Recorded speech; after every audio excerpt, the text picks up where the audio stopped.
அந்நியனுக்கு நாம் தொல்லை கொடுக்காமல் இருப்பதும் அவனை கொடுமைப்படுத்தாமல் இருப்பதும் விதவை அனாதை எவருக்கும் தீங்கிழைக்காமல் இருப்பதும் அந்நியரை ஒடுக்காமல் இருப்பதும் அவர் மீது அன்பு கூறுவதும் வயலில் மறந்து விடப்பட்ட அரிக்கட்டைகளை அவர்களுக்கு விட்டு விடுவதும் அவர்களுக்கு உரிய நீதியை புரட்டாமல் இருப்பதும்.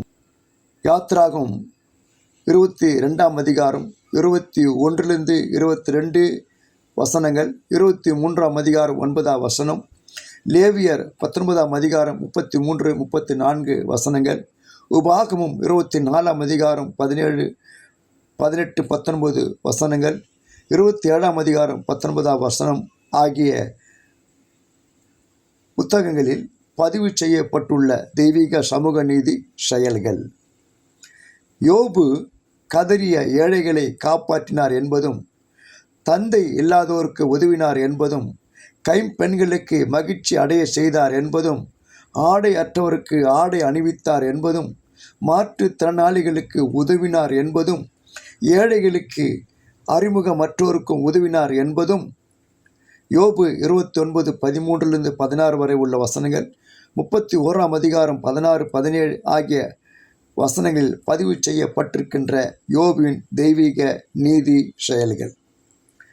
திக்கற்ற பிள்ளைகளுக்கு தந்தையாக இருப்பதும், கணவரை இழந்தவருக்கு காப்பாளராக இருப்பதும், தனித்திருப்போருக்கு உறைவிடும் அமைத்திருப்பவராக இருப்பதும், சிறைப்பட்டோரை விடுதலை வாழ்விற்கு அழைத்து செல்பவராக இருப்பதும் கடவுளின் தெய்வீக நீதியாக திருப்பாடல்கள் பதிவு செய்யப்பட்டிருக்கிறது.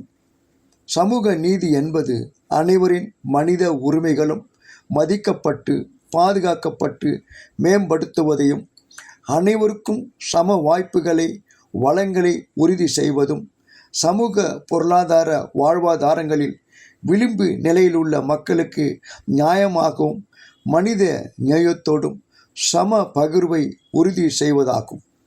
இயேசு கிறிஸ்துவின் இறையாட்சி நிகழ்ச்சி நிரலில் கிங்டம் அஜெண்டா ஒதுக்கப்பட்ட, ஓரங்கட்டப்பட்ட, புறக்கணிக்கப்பட்ட தொழுநோயாளிகள், நோயுற்றோர், மாற்றுத்திறனாளிகள், தீட்டியென சமூகத்திலிருந்து விலக்கப்பட்ட பெண்கள், பாவிகள், பேய் தீய ஆவி பிடித்தோர், குரலற்றோர், உரிமைகள் மறுக்கப்பட்டோர், ஏழை எளியவர்கள் போன்ற விளிம்பு நிலையில் உள்ள மக்களை ஒன்றிணைத்து வாழ்வளித்து சமூக நீதியை நிலைநாட்டினார், சமதர்ம சமுதாயத்தை உருவாக்கினார் என்பதை விவிலியத்தில் பதிவு செய்திருக்கின்ற நிகழ்வுகள்.